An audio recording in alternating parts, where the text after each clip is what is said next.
देखिए, अब बता रही हूँ बेलपत्र बाती के बारे में। देखिए कितनी सुंदर होती है ना बेलपत्री बाती। भगवान को कैसे नहीं प्रिय लगेगी जब आप ऐसे बाती बनाकर दीप प्रज्वलित करेंगे। तो इस बाती को कैसे बनाया जाता है, क्या है इसका तरीका और क्या है इसकी सही विधि, क्योंकि तरीका कोई भी हो लेकिन जब तक विधि सही नहीं होगी तो हमें उसका पुण्य प्राप्त नहीं होगा। तो इसको बनाने के लिए चाहिए होती है हमें रुई, जो कि सिजेरियन वाली रुई होती है, जो केमिस्ट की शॉप पर आराम से हमें मिल जाती है। और चाहिए होता है हमें दूध। देखिए ये वाले पैकेट होता है ना सिजेरियन वाला, तो ये केमिस्ट शॉप पर आपको आराम से मिल जाएगा। और ये लिया है मैंने एक कटोरी में थोड़ा सा दूध। अब इससे हमें रुई को बटना है, जैसे रुई का तार निकालना है, क्योंकि ये वाली जो बाती है ये हम वो कॉटन का जो गोला आता है ना कच्चे सूत का, उससे नहीं बना सकते, क्योंकि वो बहुत पतला तार होता है। इसके लिए हमें हाथ का बटा हुआ ही तार चाहिए। तो इस बाती को बटने के लिए हाथ से हम तार को बटेंगे। करना क्या है, वो दूध का हाथ लगाकर रुई को खींचते जाना है बहुत हल्के हाथ से। तो इस तरीके से वो तार हमारा लंबा होता चला जाएगा। कोशिश कीजिएगा कि वो तार बीच में से टूटे नहीं, क्योंकि रुई बहुत सॉफ्ट होती है, बहुत जल्दी टूटने लगती है यदि आपने सही से नहीं बटा। इसको ट्विस्ट करते जाइएगा जिससे कि ये मजबूत होता जाए। अगर सीधे सीधे खींचेंगे तो फिर ये मजबूत नहीं होगा, बीच में से ब्रेक हो जाएगा। इस तरीके से आप काफ़ी लंबा एक तार बना लीजिए।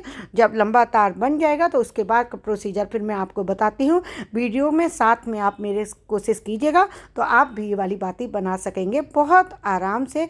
देखिए मैं आपको दिखा रही हूँ ना, देखिए इस तरीके से मैं ट्विस्ट करती जाती हूँ अंगूठे की और उंगली की सहायता से। देखिए एक हाथ में रुई ले रखी है और एक हाथ में इस तरीके से लेकर ट्विस्ट करती जा रही हूँ, और उधर से तार को हाथ को थोड़ा आगे करती जाती हूँ जिससे कि वो तार खिंचता चला जाता है। तो इस तरीके से ये मेरी रुई की बाती बनती चली जाती है। इससे आप कोई सी भी बाती आप आराम से बना सकते हैं। तो अब मेरा ये तार तैयार हो गया है। अब आगे का प्रोसीजर बताती हूँ कि इस तार से हमें बाती को कैसे बनाना है। तो उसके लिए हमें चाहिए एक गत्ते का टुकड़ा।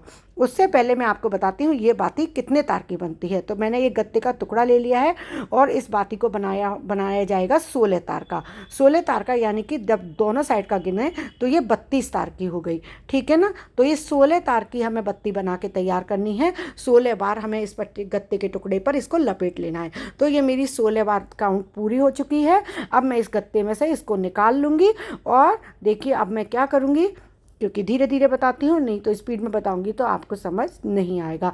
अब मैं कैंची की सहायता से एक तरफ से इसको अलग कर लूँगी। इसको एक हिस्सा काट के अलग कर लूँगी जिससे ये लंबी बाती बन जाएगी। अब इसके मैं 3 पोर्शन डिवाइड करूँगी। देखिए अब इसके मैं 3 बराबर हिस्से डिवाइड कर लूँगी। आप अंदाज से नाप के भी और या अंदाज से आप इसको 3 हिस्से में डिवाइड कर सकते हैं। उससे क्या होगा कि हमें बेलपत्री के 3 पत्ते बनाने हैं। जो एक रुई का टुकड़ा लटक रहा था उसको मैंने काट के अलग कर दिया है जिससे कि साफ़ सुथरा अच्छा सा पार्ट बन के आए। तो देखिए ये मेरे 3 हिस्से बन गए हैं। अब मैं आपको इससे 3 पत्ते बेलपत्री बनाकर दिखाऊंगी कैसे बेलपत्री बनती है ना। तो अब मैं क्या करूँगी, इनको देखिए एक एक पहले पत्ते के लिए एक पोर्शन को लूँगी और इसको मोड़ लूँगी। इसको पत्ते के आकार में, इसको पहले दोनों तरफ के किनारों पर दूध लगाकर उसको पतला कर लेंगे जिससे कि वो दोनों जुड़ने में आसानी हो। देखिए अब इसको दोनों को जोड़ के एक पत्ती का आकार दे देंगे और ये इस तरीके से हमारा फोल्ड हो जाएगा। अगर ये तार वाला जो गोला आता है ना उससे इस तरीके से नहीं बन पाती। देखिए हमारी एक पत्ती बेलपत्री की तैयार हो गई। अब इसी तरीके से फिर हम दूसरा पत्ता भी तैयार कर लेंगे, तो जिससे कि हमारे 3 पत्ते इसी तरीके से तैयार हो जाएंगे। दूध का हाथ लगाना बहुत ज़रूरी है जिससे रुई की पकड़ मजबूत हो जाएगी और वो चिपक जाएगा, जिससे बहुत अच्छे से बाती बनकर आपकी तैयार होगी। आप चाहें तो इसको धागे की सहायता से भी बांध कर भी तैयार कर सकते हैं, लेकिन उसमें उतनी शो नहीं आती है, उतनी सुंदर नहीं लगती है। आप 3 पत्तों को जोड़ने के लिए ज़रूर सफ़ेद धागे का या कच्चे सूत का इस्तेमाल कर सकते हैं। मैं अभी इसमें ऐसे ही हाथ से दूध की सहायता से इसको जोड़कर दिखाऊंगी आपको। तो देखिए ये मैंने तीनों को जोड़ लिया हाथ दूध की सहायता से, और इसके जो किनारे थे वो मैंने घी में थोड़ी सी रोली मिलाकर रखी है, उसकी सहायता से उसमें मैंने बाती में इसके सारे तरफ लगा लिया है ताकि वो बाती मेरी सुंदर लगे। देखिए कितनी प्यारी बाती लग रही है ना। और उसका एक साइड की मैंने रुई लगाकर जलाने के लिए बाती का रूप दे दिया है। अब देखिए आप कितना सुंदर लग रहा है ना बाती बनकर मेरा बेलपत्र बाती। भगवान प्रसन्न होंगे ना। तो इसी तरीके से आप भी ये बाती बना सकते हैं, भगवान को बहुत अच्छी लगेगी। देखिए आपको जूम करके दिखाती हूँ कितनी सुंदर लग रही है बेलपत्री बाती।